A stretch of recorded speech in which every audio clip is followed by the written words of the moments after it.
Bien-aimés, bonjour et bienvenue dans One Ministry Jesus. Je continue toujours avec ma série La victoire, car nous disons souvent que le chrétien est victorieux. Et mon objectif ici, c'est de pouvoir nous expliquer le type de victoire que le chrétien a sur le monde.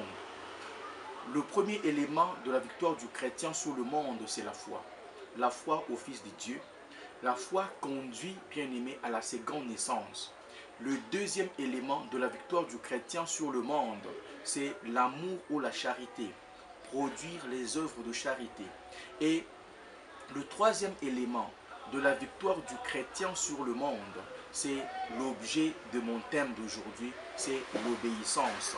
Je suis toujours dans 1 Jean au chapitre 5, versets 2 à 3. La Bible dit ceci: nous connaissons que nous aimons les enfants de Dieu lorsque nous aimons Dieu et que nous pratiquons ses commandements. Car l'amour de Dieu consiste à garder ses commandements. Et les commandements de Dieu ne sont pas pénibles.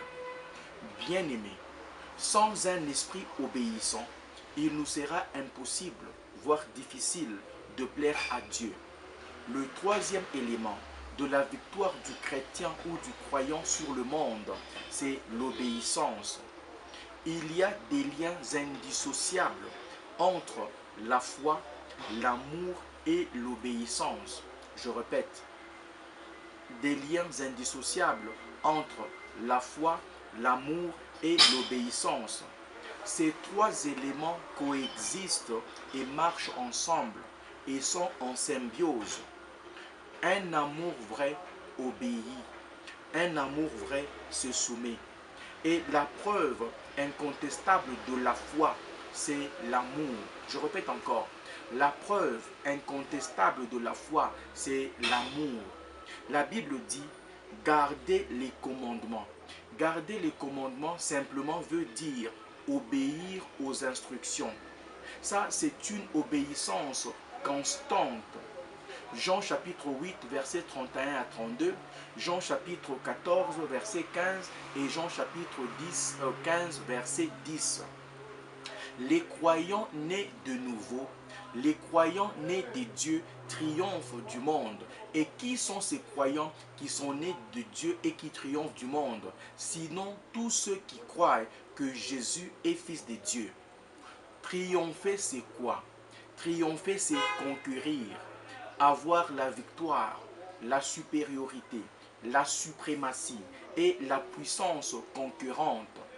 Un croyant a une victoire sur le monde et cette victoire implique une défaite totale de l'ennemi d'une manière palpable par tous. Lorsque on regarde le chrétien et qu'on voit qu'il a la foi en Dieu, qu'il a la charité et qu'il est obéissant, ça c'est une défaite totale de l'ennemi. Ça c'est une victoire totale du chrétien sur le monde. Et triompher du monde signifie, le monde c'est tout système satanique dominé par la fausseté, dominé par la tromperie, dominé par le mal. Lorsque on regarde le chrétien et qu'on voit qu'en lui il y a la fausseté, tout ce qui est autour de lui c'est la fausseté, il y a la tromperie des dents, il y a le mal, on sait comprendre sans pour autant ne lui dire qu'il est encore sous la domination du monde.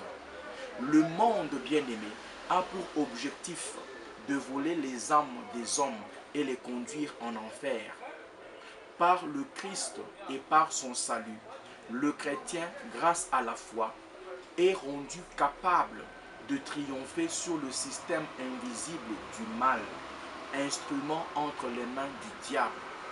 Bien-aimé, puisse Dieu nous bénir et nous donner un esprit obéissant à sa parole pour triompher réellement du monde et vivre la vie pleine qui est en Jésus-Christ. Que Dieu bénisse. À la prochaine.